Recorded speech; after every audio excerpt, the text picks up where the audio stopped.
부산진 오늘의 묵상입니다. 우리를 향한 하나님의 아름다운 사랑이 또 귀하고 복된 은혜가 되어 우리 가운데 충만하게 임하기를 소망합니다. 오늘 우리에게 주시는 하나님의 말씀은 디모데전서 1장 12절부터 20절의 말씀입니다. 나를 능하게 하신 그리스도 예수 우리 주께 내가 감사함은 나를 충성되이 여겨 내게 직분을 맡기심이니 내가 전에는 비방자요 박해자요 폭행자였으나 도리어 긍휼을 입은 것은 내가 믿지 아니할 때에 알지 못하고 행하였음이라. 우리 주의 은혜가 그리스도 예수 안에 있는 믿음과 사랑과 함께 넘치도록 풍성하였도다. 미쁘다 모든 사람이 받을 만한 이 말이여. 그리스도 예수께서 죄인을 구원하시려고 세상에 임하셨다 하였도다. 죄인 중에 내가 괴순이라. 그러나 내가 긍휼을 입은 까닭은 예수 그리스도께서 내게 먼저 일체 오래 참으심을 보이사 후에 주를 믿어 영생 얻는 자들에게 본이 되게 하려 하심이라. 영원하신 왕 곧 썩지 아니하고 보이지 아니하고 홀로 하나이신 하나님께 존귀와 영광이 영원 무궁하도록 있을지어다. 아멘. 아들 디모데야, 내가 내게 이 교훈으로서 명하노니 전에 너를 지도한 예언을 따라 그것으로 선한 싸움을 싸우며 믿음과 착한 양심을 가지라. 어떤 이들은 이 양심을 버렸고 그 믿음에 관하여는 파선하였느니라. 그 가운데 후메네오와 알렉산더가 있으니 내가 사탄에게 내준 것은 그들로 훈계를 받아 신성을 모독하지 못하게 하려 함이라. 아멘. 오늘 말씀에서 사도 바울은 그리스도 안에서 아들로 삼은 디모데에게 그리스도의 일꾼으로 가져야 하는 선한 양심과 또 믿음에 대해 이야기하고 있습니다. 사도 바울은 이 이야기를 하기 전에 자신의 상태에 대해서 이야기하면서 디모데를 자신보다 더 나은 사람, 또 가능성을 가진 사람으로 이야기하며 그를 격려하고 있습니다. 사도 바울의 권면을 통해서 그리스도의 일꾼된 우리가 갖추어야 할 성품들을 우리가 함께 나누어 보겠습니다. 사도 바울은 먼저 충성된 사람이었습니다. 12절부터 14절의 말씀입니다.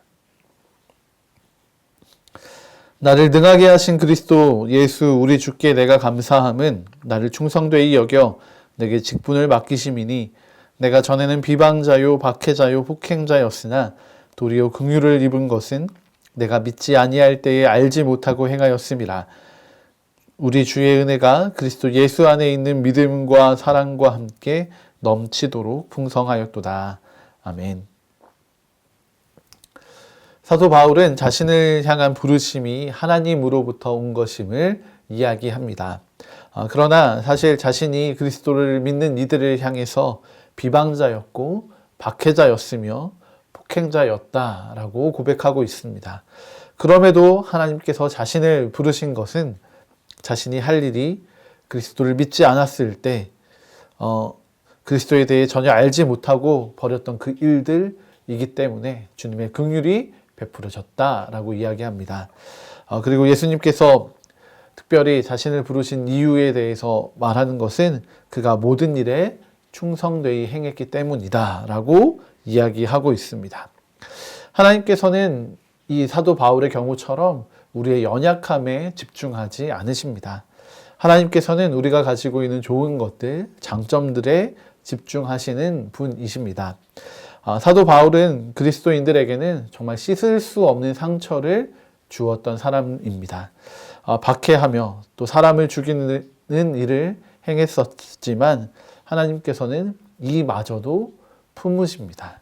그가 그리스도 예수 안에서 변화되고 거듭날 것을 아신 것입니다. 하나님은 오히려 그의 충성됨에 집중하고 계십니다. 그가 비록 열심히 비방하고 박해하는 자였지만 예수 안에서 그 방향이 바뀌어지면 그가 온전한 주의 종이 될 줄로 아신 것입니다. 우리 역시도 이 은혜를 입은 자들입니다. 우리의 과거가 우리의 지금을 결정한다면 우리는 하나님 앞에 설 수도 없는 사람들입니다. 그러나 하나님께서는 예수 그리스도를 통해 우리를 변화시키셨습니다. 이전의 죄의 삶이 우리를 흔들지 못합니다. 그리스도의 사랑에서 우리를 끊을 수 있는 것도 없습니다. 우리를 향한 그리스도의 은혜와 사랑을 기억하며 그리스도를 위한 충성된 삶을 살아나가시기 바랍니다. 사도 바울은 또한 하나님 앞에서 겸손한 사람이었습니다. 15절부터 17절의 말씀입니다. mit보다 모든 사람이 받을 만한 이 말이여 그리스도 예수께서 죄인을 구원하시려고 세상에 임하셨다 하였도다. 죄인 중에 내가 괴순이라. 그러나 내가 긍휼을 입은 까닭은 예수 그리스도께서 내게 먼저 일체 오래 참으심을 보이사 후에 주를 믿어 영생 얻는 자들에게 본이 되게 하려 하심이라. 영원하신 왕 곧 썩지 아니하고 보이지 아니하고 홀로 하나이신 하나님께 존귀와 영광이 영원 무궁하도록 있을지어다. 아멘. 사도 바울은 자신을 죄인 중에 괴수라고 이야기합니다.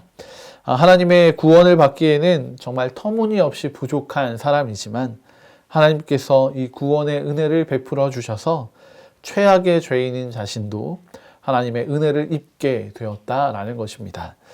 구원은 바울 자신의 의로움으로 얻은 것이 아니었습니다.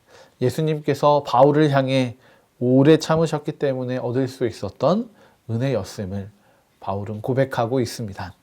그의 고백 안에는 자신과는 비교할 수 없이 높으신 하나님에 대한 감사와 찬양이 담겨져 있습니다. 하나님께서는 사도 바울이 가지는 명확한 자기 인식과 또 하나님을 향한 온전한 믿음의 고백을 귀하게 여기셨습니다. 그리고 이러한 그의 믿음과 가치관이 후대의 믿음의 본이 되도록 이끌어 가십니다. 하나님의 나라는 자신을 드러내는 자가 아니라 자신의 한계를 명확히 알아서 하나님을 의지하며 살아가는 이들에게 주어지는 것입니다. 사도 바울은 겸손하여서 자신의 능력이 아니라 하나님의 능력과 힘, 지혜를 의지하며 하나님을 바라보았던 사람입니다. 우리의 삶의 모든 곳에서 이렇게 하나님의 하나님 되심이 온전히 고백되며 또 인정되는 믿음의 하루가 되시기를 바랍니다. 사도 바울은 이렇게 충성과 겸손을 가지고 하나님의 귀한 일꾼이 되었습니다. 그리고 그는 자신의 삶을 통틀어서 믿음의 선한 싸움을 싸웠습니다. 18절과 19절 상반절의 말씀입니다. 아들 디모데야, 내가 내게 이 교훈으로서 명하노니 전에 너를 지도한 예언을 따라 그것으로 선한 싸움을 싸우며 믿음과 착한 양심을 가지라. 아멘. 사도 바울은 믿음의 선한 싸움을 믿음과 착한 양심을 갖는 것, 지켜나가는 것으로 보고 있습니다. 악한 세대 가운데에서 흔들리지 않는 믿음과 또 그 믿음이 나타나게 하는 선한 양심을 가지고 우리의 삶의 현장에 작은 변화들을 일으키는 삶을 살라는 것입니다. 우리가 가진 믿음은 이러한 변화를 일으킬 힘을 가지고 있습니다. 오늘의 말씀은 이 변화를 일으키는 힘의 근원을 이야기합니다. 이 선한 싸움은 특별히 예언, 하나님께서 맡기신 말, 다시 이야기한다면 하나님의 뜻 안에서 이루어지는 싸움인 것을 가르쳐 줍니다. 우리의 경험이나 힘이 아니라 하나님의 뜻입니다. 하나님의 뜻이 있는 곳에 하나님의 능력과 지혜가 나타납니다. 네, 이것이 하나님의 일하심입니다. 이 하나님의 일을 위해서 그리스도인들은 사도 바울과 같이 충성과 겸손으로 따라가야 합니다. 그렇게 살아갈 때 우리의 삶의 현장이 아름다운 하나님의 나라로 변해갈 것입니다. 오늘 우리의 삶에 하나님의 역사가 나타나는 귀하고 복된 하루를 살아가시기 바랍니다. 함께 기도하시겠습니다. 하나님, 오늘 우리가 바울처럼 주님과 함께 살아가기를 소망합니다. 주님, 우리가 주님께서 허락하신 이 믿음의 선한 싸움을 정말 끝까지 달려가는 귀하고 복된 하루가 되기를 소망합니다. 주님, 이 일을 위하여 바울처럼 우리 안에 충성과 또 겸손이 채워지기를 기도해 봅니다. 주님, 우리의 삶을 돌아봐 주시고 또 우리를 격려해 주셔서 우리가 하나님을 사랑함으로 주께 받은 은혜를 기억하여 주님 앞에 충성되게 살아가는 복된 하루가 되게 하여 주시고 또한 우리가 하나님의 능력과 그 지혜를 힘입어 살아갈 때 주님, 그것을 우리가 겸손하게 인정하고 고백하며 우리의 힘이 아니라 오직 주님의 능력으로, 주님의 은혜로 살아가는 자들임을 믿음으로 고백하게 하여 주시옵소서. 그리고 이 충성과 겸손이 우리의 삶을 아름다운 하나님의 나라로 변화시켜 가 주시기를 간절히 기도합니다. 오늘 우리에게도 바울처럼 하나님과 동행하는 귀하고 복된 은혜를 더하여 주시옵소서. 감사드리며 귀하신 주 예수 그리스도의 이름으로 기도드립니다. 아멘.